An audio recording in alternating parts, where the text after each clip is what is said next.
2021 চনত আমি আৰম্ভ কৰিছিলোঁ যে আমি এখন শান্তিৰ অসম নিৰ্মাণ কৰিম, আমি এখন প্ৰগতিৰ অসম নিৰ্মাণ কৰিম।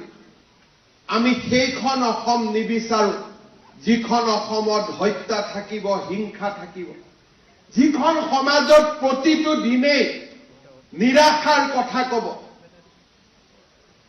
আমি এখন সমাজ নিৰ্মাণ কৰিম যিখন সমাজে আশাৰ বন্তি দেখুৱাব। যিটো সময়ত আমি এই আশাক প্ৰতিনিধিত্ব কৰিব চেষ্টা কৰিছিলোঁ, তেতিয়া সমাজ সাজু নাছিল। সমাজৰ মাজত নিৰাশা আছিলে, সমাজৰ মাজত হতাশা আছিলে, সমাজৰ মাজত স্থবিৰতা আছিলে। সমাজে মানি লৈছিলে যে এনেকৈ আমাৰ জীৱন আৰু এনেকৈ আমাৰ জীৱন চক্ৰ আগবাঢ়ি যাব। মই বিশ্বাস কৰোঁ এক ঘনঘোৰ পথাৰৰ মাজত যেতিয়া কৰবাত কোনোবা মানুহৰ জুপুৰিত জ্বলি থকা বন্তি গছি আমি দেখা পাওঁ বহু দূৰৰ পৰা, কৰবাত নহয় কৰবাত আমাৰ মনতো আশাৰ বন্তি, আলোকৰ পোহৰ আমাৰ মনলৈও আহে।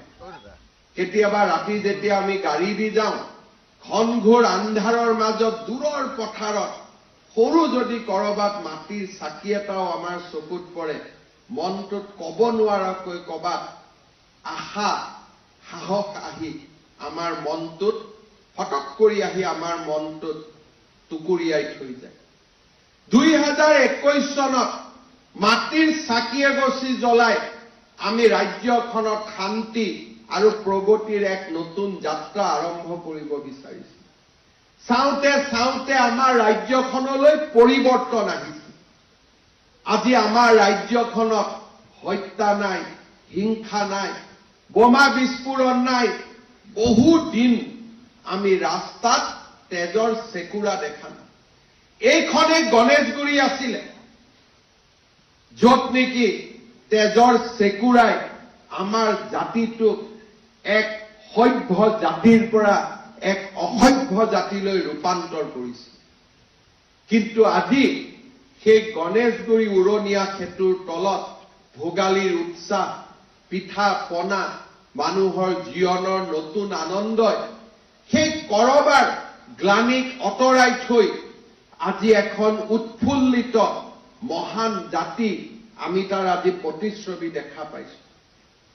যিটো জাতিয়ে মাত্ৰ এটা দশক আগলৈকে প্ৰতিটো দিন বোমা, গুলি, তেজৰ চেকুৰা গন্তি কৰিছিল, সেই জাতিটোৱে আজি নতুনকৈ চিন্তা কৰিবলৈ, নতুনকৈ আগবাঢ়ি যাবলৈ প্ৰেৰণা আৰু অজস্ৰ সাহস পাইছে।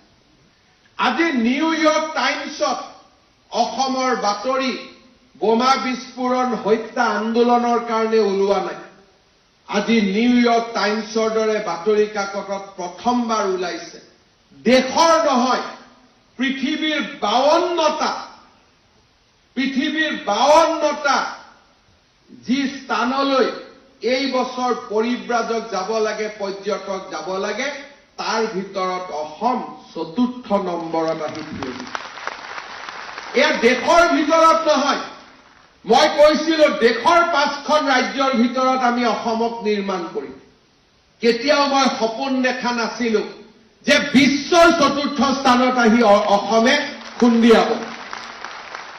আৰু আমাৰ প্ৰজন্মই, আমাৰ যৌৱন তেনেদৰে আমি অতিক্ৰম কৰিছিলো। আমি কেতিয়াও অনুভৱ কৰা নাছিলো যে এইখন অসমত আন্দোলনৰ শ্লোগান আমি নুশুনিম। এইখন অসমত ঘেৰাও নহব, পিকেটিং নহব, ৰাতি আমি জোৰ লৈ সমদল নকৰিম। এইখন অসমত এটা দিন নাথাকিব যিটো দিনত অসমীয়াই অনা অসমীয়াক গালিগালাজ কৰিম।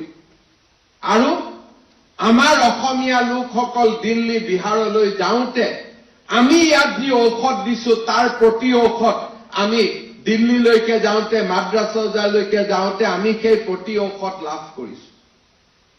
তেনেকুৱা আমি জীৱন চক্ৰৰ পৰা আঁতৰি যাম বুলি আমি কেতিয়াও অনুভৱ কৰা নাছিলো।